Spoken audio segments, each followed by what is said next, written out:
ప్రతిపక్షంగా వాస్తవ పరిస్థితుల్ని జగన్మోహన్ రెడ్డి గారు కానీ మేము కానీ ప్రభుత్వం దృష్టికి తీసుకొస్తున్నాం.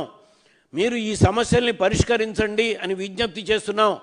మీరు పరిష్కరించినప్పుడు అప్పుడు మేము డిమాండ్ చేస్తాం, అప్పుడు రైతుల వెనకాల నుండి ఉద్యమం చేస్తామని చెప్తున్నాం. ఎక్కడ కూడా ముందే వాళ్ళని రోడ్డు ఎక్కమని ఎక్కడ మేము పిలిపివ్వలేదు. ముందే వాళ్ళకి వాస్తవమైన, ఇప్పుడు జగన్మోహన్ రెడ్డి గారు వెళ్తే అక్కడ పరిస్థితులు వాస్తవమైన పరిస్థితులు బయటికి ఎలివేషన్ వస్తుంది. వాళ్ళ ట్రాక్టర్తో అరటి పంటని దుక్కి దున్నేసేయటం ఇదివరకు ఎప్పుడన్నా చూసామా? ఉల్లి పంటని మార్కెట్లో పారబోయటం ఇదివరకు ఎప్పుడన్నా చూసామా? టమాటా పంట ఎప్పుడైనా సరే ఒక సంవత్సరంలో ఏదో ఒకసారి జరుగుతుంది.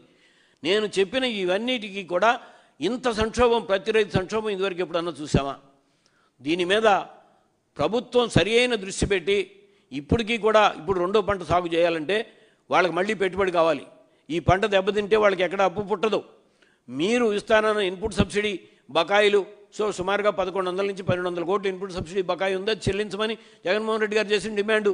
అది డెమోక్రసీలో ధర్మబద్ధమైన డిమాండ్ కదా. సో ఇన్సూరెన్స్ విషయంలో కూడా మీ